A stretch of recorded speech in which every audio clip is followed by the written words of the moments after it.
Episode 35 of the HGC series. We did have two pre-show matches. I accidentally pressed next segment on the first one. Inconsequential stuff, just kind of getting people on the card. As I do here, we try on Hollywood Mike Kisney with Peter Valentine facing Harry Allen and Steve Gumble. Still, I want to find a tag partner for Peter Valentine. That way, with good chemistry, that way we can utilize him going forward.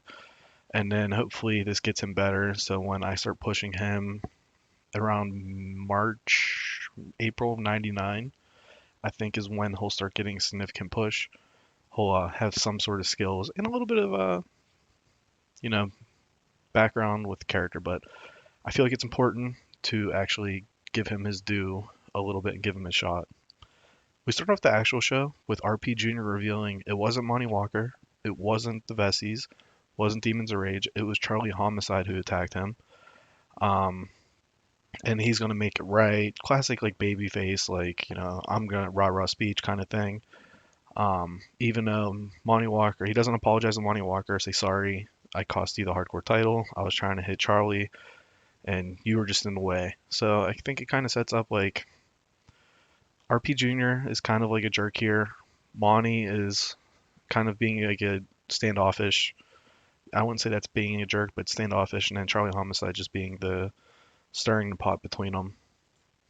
We start off the show with Dark Eagle defeating Electro. This is the first one-on-one match they had. I know they've been on the company since the starts. I feel like this is kind of a little bit surprised being the first one. Electrico's performances continue to get better, so hopefully he will be getting a push here eventually. And sorry, there's like a loud car going by. But yeah, Dark Eagle continues his cruiserweight title reign with the most defenses as champion. And afterwards, Jack Bruce challenges him, if my mouse won't work, to a match. And Dark Eagle will like nod or something. But then the announcers will question, well, will Jack Bruce make weight?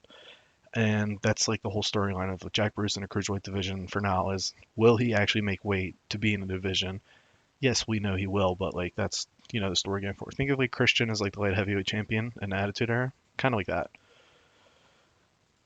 We follow that up with another Travis Entry and BLZ Bud promo about Sam Strong.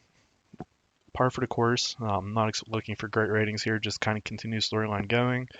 As like I said, Dungeon and Doom, WCW versus Hogan. Coach Dick still doesn't like the Blazing Flames regardless if they attacked RP Jr. or not. He thinks they are vultures trying to get the tag titles from the Vessies and will do any meat by any means. So we set up that RP Jr. is kind of a jerk. This is kind of showing that his Pop got it as well, where they're both kind of just jerks. And the Vessies and Blazing Flames have like a little bit of contentious, but it's like a friendly rivalry between the two. But Coach Dick is kind of raising the I don't know the morale of it all. No, that doesn't make sense, but you get it. Pretty much like I say you get it a lot because I assume you guys are smart. Rico Santana defeats Alex Braun here. Just basic matchup. I was hoping for a better rating, but no storyline. I'll take it. Um, yeah, I mean, just keeping Rico Santana in the upper mid card, Alex Braun in that cruiserweight lower mid card kind of range. We have Romeo Hertrub defeating Jason Jackson. His submission is called the Cupid's Clutch. I would have like Troy Tornado ringside, kind of trolling Romeo, just making him more and more mad as a way to continue that storyline. As we've built up Troy being this annoying babyface to Romeo's vengeful, embarrassed heel. So this is just a way to keep that one going. Monty Walker tells Jesse Christian that revenge will come against RP Jr., pretty much saying, you know what, that might be your guy, whatever, but he cost me the title, so I'm going to make sure I get mine. And Jesse Christian trying to play peacekeeper between the two, as will continue to happen over the duration of the storyline. Jeb Langley's fired up. If you remember, Damien Carville attacked him last week. Like Cheap Shot attacked him, talked a lot of trash about him. So Jeb Langley not cutting Who's Your Daddy, gimmick promos and all that, kind of like a straight babyface promo, all fired up. Calls out Damien Carville, who never shows, of course, classic. But yeah, this is to test see like how Jeb Langley would be in a non-comedic role. Dusty Streets defeat Cobra in a match, just to kind of get Dusty on the card, fill out time, and get a much needed win. Cobra and Viper have stuck around longer than I originally intended, but their popularity is like 45 and 50. So I don't want to just kind of job them out right away, but I think they're kind of getting towards the end of the road here. Then post-match, Dusty Streets agrees to face his brother, Sid Streets, at Hollyweird. This is just to continue the storyline of the two brothers, not necessarily um, getting along always, and kind of putting to a finish of them facing each other one on one, kind of like a Cody versus Dustin Rhodes at the first AEW show. Might have been second. I think it's first. But yeah, so that's what we're booking towards. We have Demons of Rage attack the Vessies backstage, saying they wouldn't need the hide to attack them, but it's just in their face about it. Demons of Rage are upset they're not getting tag title shots that is given to the Blazing Flames, versus Demons of Rage feel like they've earned it. So, like, Demons of Rage feel like they earned the title shots instead of being given like the Blazing Flames. So I feel like that was important here. And then in our like pre-main event promo, we have the Syndicate kind of promo. I have Ripcord and Tommy Cornell talking, Barry Bones intimidating, and they're kind of just like talking about the future and how great the Syndicate is. Think evolution, all that. And then Frankie Future and Ripcord in the second part of the segment are trashing each other, talking a lot of trash. I separated the two so that way I can incorporate Tommy Cornell and Barry Bone in the first segment in the rating, and the second part of the segment include just Rip and Frankie.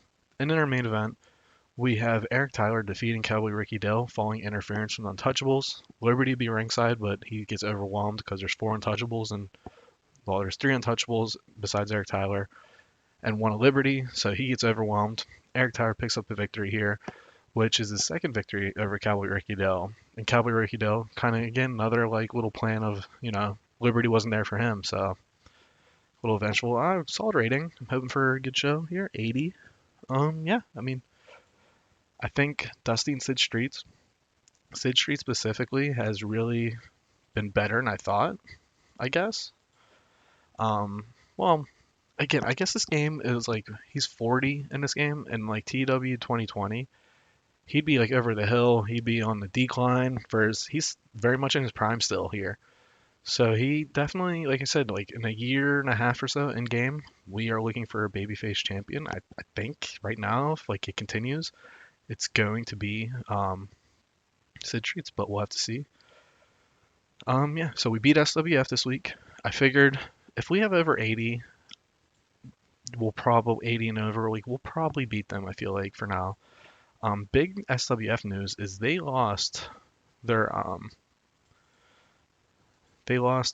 what's called on Can. They lost like their Canadian viewership of Supreme TV, but now they got signed to Arcadia. So let's see here. Okay, I'm sorry, not Canadian.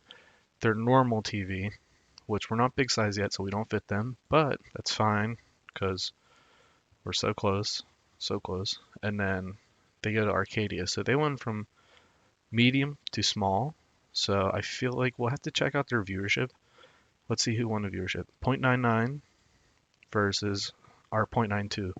So show rating is what I track. I guess we can count attendance, but to be honest, once like popularities are even keel, it's going to be on the show rating. But since we're behind in the company size and stuff, like they're going to beat us with attendance. I feel like the show rating is more of like the TEW of it all. Arson Walls is going to replace Chris Perkins as the like median cruiserweight who's going to just take losses and stuff. But look for that in the coming weeks. See if there's anything here. I don't think there was any like major victories that we need to check for. Yeah, no one really won that like we need to check popularity. So we'll cut it off here, and I'll talk to you guys next time.